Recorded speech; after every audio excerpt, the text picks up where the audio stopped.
ایک خاتون حضور کی خدمت میں حاضر ہوئی اور عرض کی یا رسول اللہ صلی اللہ علیہ وسلم مجھ سے بدکاری سرزد ہو گئی ہے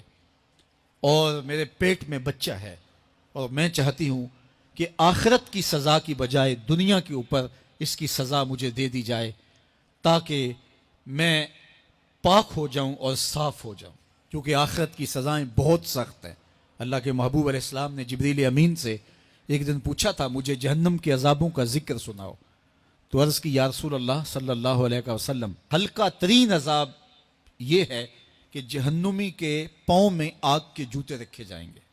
باقی اس کے پورے بدن پہ آگ نہیں ہوگی، صرف آگ کے جوتے اس کو پہنائے جائیں گے، لیکن اس کی حدت، گرمی اور شدت اتنی ہوگی یغلی منہما دماغہ، اس کی شدت سے اس کا دماغ پگھل کر ناک اور کانوں کے ذریعے سے باہر آنا شروع ہو جائے گا۔ یہ سب سے ہلکے عذاب کی کیفیت ہے، اور جو عذاب سخت ہیں الیاذ باللہ، اللہ تعالیٰ قرآن مجید میں فرماتا ہے ثم لا يموت فیہا ولا یحیا، اس بڑے عذاب کا ذکر کیا جو جہنمیوں کو دیا جائے گا، فرمایا اس عذاب کی کیفیت یہ ہوگی بندہ نہ جیے گا نہ مرے گا۔ جیے گا اس لیے نہیں کہ آگے اور پیچھے دائیں اور بائیں آگ ہی آگ ہوگی، تو اس آگ میں جینا کو جینا تو نہیں ہوگا، اور مرے گا اس لیے نہیں کہ موت کو موت آ چکی ہوگی۔ تو وہ کتنا سخت عذاب ہوگا الیاذ باللہ کہ ہلکے ترین عذاب کی کیفیت یہ ہے کہ پاؤں میں آگ کا جوتا اور دماغ پگھل کے ناک اور کانوں کے راستے سے باہر آ جائے۔ تو اس نے عرض کی یا رسول اللہ صلی اللہ علیہ وسلم میرے اوپر حد جاری کر دیجئے،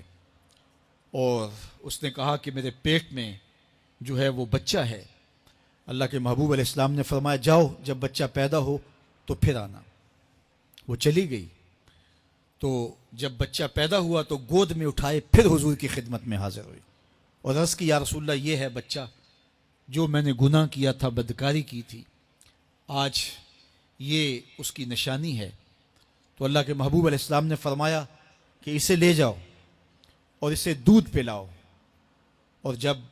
یہ کچھ کھانے پینے لگ جائے گا تو پھر آنا۔ کچھ دنوں کے بعد وہ دوبارہ حاضر ہوئی اور اس نے اس بچے کے ہاتھ میں روٹی کا ٹکڑا دیا ہوا تھا، اور عرض کی یا رسول اللہ دیکھ لیجئے اب یہ روٹی کھانے لگ گیا ہے۔ اللہ اکبر۔ تو اللہ کے محبوب نے فرمایا انہیں لے جاؤ اور جا کے انہیں سنگسار کر دو۔ اس کی یہ حد بنتی تھی، اس کو سنگسار کیا اور اس نے خود یہ سزا اپنے لیے قبول کی۔ تو یہ بات ذہن نشین کیجئے کہ یہ وہ لوگ تھے کہ جن سے کبھی کوئی گناہ سرزد ہو جاتا تو وہ جلد توبہ کرتے، اور اس کی بڑی سے بڑی حد اور سزا بھی ہوتی تو وہ بھی کاٹنے کے لیے تیار ہو جاتے۔ میں اور آپ دیکھیں کہ ہماری زندگی میں اگر گناہ ہیں اور ہمیں سچی توبہ کی توفیق بھی نصیب نہیں ہے تو پھر ہم سوچ لیں کہ ہم کہاں کھڑے ہیں۔ دیکھیے اللہ دلوں کے بھید جانتا ہے۔ سچی توبہ یہ ہے کہ جو کیے پر ندامت ہو اور آئندہ نہ کرنے کا عزم مصمم ہو،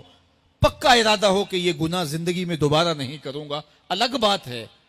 کہ پھر دوبارہ اس سے سرزد ہو جائے، لیکن جب وہ توبہ کر رہا ہو تو اس وقت اس کا پختہ عزم ہو